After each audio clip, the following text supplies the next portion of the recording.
Good evening students. आज हम बात करेंगे बायोलॉजी में role of kidney in controlling blood composition. किस तरह किडनी हमारी जो है वो हमारे ब्लड कंपोजिशन को कंट्रोल करती है, उनके अंदर एसिडिक जितने भी फॉर्मेशंस हैं उनको कंट्रोल करती है, उनको रोकती है, कैसे हमारी बॉडी से उनको जो है वो एक्सकर्ट करती है, ये सारा कुछ हम देखेंगे। सबसे पहले हम ये देखेंगे कि ब्लड है क्या।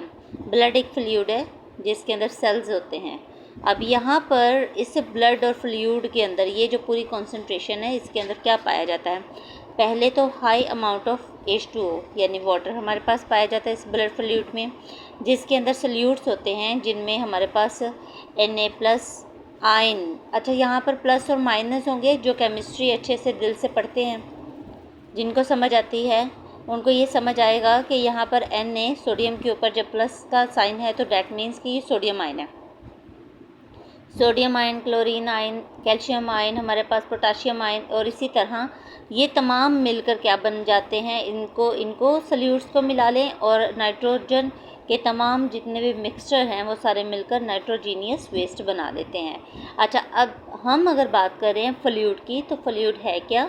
ये जो प्लाज्मा है, ब्लड है, हम ब्लड को प्लाज्मा भी बोलते हैं, फ्लूइड भी बोलते हैं। ये किससे मिलकर बना हुआ है? पानी से यानी H2O से, और बहुत सारे सल्यूट आयंस और नाइट्रोजीनियस वेस्ट की मदद से। इन तमाम का मिक्सचर क्या है? ब्लड है। ओके, आई होप आपको ब्लड की कंपोजिशन अच्छे से समझ आई होगी। ब्लड फॉर्म्ड है किसका? हाई अमाउंट ऑफ H2O का एंड सल्यूट्स का, जिनमें हमारे पास sodium ion, chlorine ion, calcium ion, potassium ion और इसके साथ नाइट्रोजीनियस वेस्टेज जितने भी हैं वो सारे के सारे शामिल होते हैं। तो ये पूरी अगर हम बात करें सिंपल वर्ड्स में, अगर मैं बात करना चाहूँ या समझाना चाहूँ, तो मैं ये कहूँगी कि ये कंपोजिशन है किसकी? ब्लड की। It's a blood composition, right. अच्छा, अब ब्लड कंपोजिशन में किडनीज़ का क्या काम है? किडनीज़ और लिवर दोनों मिलकर क्या कर रहे हैं? यहाँ पर पहले हम लिवर के बारे में देखते हैं कि लिवर है क्या। लिवर कंटिन्यूसली क्या प्रोड्यूस करता है? ठीक है, यूरिया और NH2 प्रोड्यूस करता है। इसके साथ वो ब्रेक डाउन देता है किसको? अमाइनो एसिड्स को। जितने भी अमाइनो एसिड्स बॉडी में मौजूद हैं उनको तोड़ेगा, उनको तोड़कर क्या बनाएगा? यूरिया और NH2 बनाएगा। अब यहाँ पर जब ये टूट गया, यूरिया और NH2 बन गया, तो इनमें से क्या होगा? जो सल्यूट आयंस हैं हमारे पास, जितने भी ये ऊपर हमने पढ़े हैं, इन तमाम का जो मिक्सचर है वो क्या करेगा? हमारे अंदर जो है वो यूरिन की जो चीज़ हमारी बॉडी को चाहिए, जहाँ पे कैल्शियम की ज़रूरत है, जहाँ पे पोटाशियम की ज़रूरत है, ये जहाँ पे हमारे पास सोडियम की ज़रूरत है, जहाँ जहाँ बॉडी को नीड है उन तमाम तक ये तमाम आयंस, जैसे हम वाइटामिन्स का नाम देते हैं, ये तमाम आयंस जो है वाइटामिन्स की सूरत में हमारी बॉडी को मिल जाएंगे।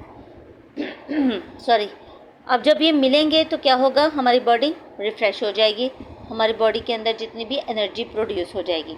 अब जो यूरिया बचा हमारी बॉडी के अंदर, जितना भी ये एक्सेस ऑफ वाटर है और यूरिया है और अदर जो एसिड्स हमारी बॉडी में बच गए, अब वो क्या करेंगे? वो निकलेंगे बाय यूरिन, किसके ज़रिए? किडनीज़ के ज़रिए से। ठीक, इस तमाम फिल्ट्रेशन को आपको समझना बहुत ज़रूरी है कि बेसिकली ब्लड का जो फंक्शन है, ब्लड का जितना भी स्ट्रक्चर है वो ये है। इसमें से जितने भी हमारे पास आयंस हैं वो हमारी बॉडी को चाहिए होते हैं, जितने नाइट्रोजीनियस वेस्टेज हैं जो कि एसिड्स की सूरत में, यूरिया की सूरत में हमारी बॉडी में आते हैं, अमोनिया की सूरत में आते हैं, वो तमाम बॉडी से रिलीज़ करने के लिए किसकी ज़रूरत पड़ेगी? उनको किडनीज़ की ज़रूरत पड़ेगी। अब यहाँ पर फंक्शन क्या हुआ फिर? अगर हम फंक्शन की बात करें तो किडनीज फंक्शन है क्या, या क्या एक फिल्ट्रेशन का प्रॉपर प्रोसेस बनता है? इसको अगर हम एक लाइन में या प्रॉपर एक क्या कहते हैं वे में हम बताना चाहें तो हम कैसे बता सकते हैं? The concentration of H2O solute and nitrogenous waste are maintained by the kidney through the process of filtration and reabsorption। ठीक, अब ये चीज़ें जो मैं ऊपर बता चुकी हूँ वही चीज़ें मैंने मेंटेन की हैं आपके लिए लाइन में। क्या करना है, कंसंट्रेशन किसका करना है किडनी ने, सल्यूट्स का और H2O का, और जितने नाइट्रोजीनियस वेस्ट हैं उनको मेंटेन करना है किसके ज़रिए से, किडनीज़ के ज़रिए से। और ये तमाम प्रोसेस जो है वो क्या होगा, फिल्ट्रेशन का या फिर रीअब्जॉर्प्शन। अच्छा, फिल्ट्रेशन का तो आपको समझ में आया होगा, छन्नी की तरह छान कर जो वेस्ट हैं वो निकाल देना, जो ज़रूरत की चीज़ें हैं वो ऊपर रह जाना, ठीक है, फिल्ट्रेशन ये कहलाता है। रीअब्जॉर्प्शन का मतलब क्या है कि बॉडी के अंदर बहुत सारी ऐसी चीज़ें हैं जो खारिज हो रही होती हैं, लेकिन हमारी बॉडी को उनकी ज़रूरत होती है, तो हमारी किडनीज़ क्या करेंगे, अगर वो बाय चांस लीवर में से निकल गई हैं, जो चीज़ें हमारी बॉडी को चाहिए थी वो नहीं रोक पाए, तो किडनी क्या करेगी, किडनी उनको रीअब्जॉर्ब करेगी ताकि वो हमारी बॉडी के अंदर जो है वो अपनी एनर्जी को बरकरार रख सके, ठीक है। जो भी विटामिन्स है, जो भी मिनरल्स है, जो हमारी बॉडी को ज़रूरी जितने भी चीज़ें हैं, जितने भी हम क्या कह सकते हैं इनको, आयंस हैं, जितने भी हमारे पास विटामिन्स हैं, जितने भी हमारे ब्लड के सेल्स हैं जो हमारी बॉडी को चाहिए, अगर वो फ़िल्टर होकर हमारी बॉडी से जाना शुरू हुए हैं बाय यूरिन या फिर हमें नुकसान का बायस बन रहे हैं, तो उनको रीअब्जॉर्ब करके हमारी बॉडी के लिए फ़िल्टर करना और बॉडी को वापस प्रोवाइड करना, ये किसका काम हो जाएगा, किडनीज़ का। तो यहाँ पर दो चीज़ें हमने देखी हैं। पहली चीज़ हमने देखी है कि ब्लड है क्या, दूसरी चीज़ हमने देखी है कि लीवर क्या फंक्शन करेगा और किस तरह वेस्ट मटेरियल अपनी हमारी बॉडी में से निकालेगा।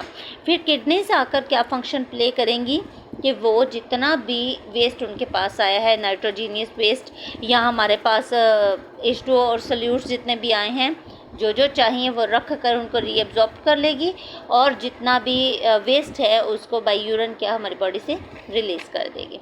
आई होप आपको ये रोल ऑफ किडनी अच्छे से समझ आया होगा। ये बहुत इंपॉर्टेंट क्वेश्चन है, बोर्ड में अक्सर पूछा जाता है, तो अगर आपको ये बयान करना अच्छे से आता है तो आई होप आपके, अगर ये शॉर्ट क्वेश्चन हो तो 3/3 मार्क्स आपके फुल हैं, और अगर ये फुल क्वेश्चन है, लॉन्ग क्वेश्चन है, 8/8 मार्क्स आपके कंप्लीट हैं, और साथ में इसके अगर आप डायग्राम मेंटेन कर देते हैं तो फिर तो 8/8 मार्क्स आपके डन हैं। आई होप आपको समझ आया होगा। ना समझ आए, कोई भी चीज़ जो समझ नहीं आई तो आप मुझसे दोबारा पूछ सकते हैं। Thank you so much.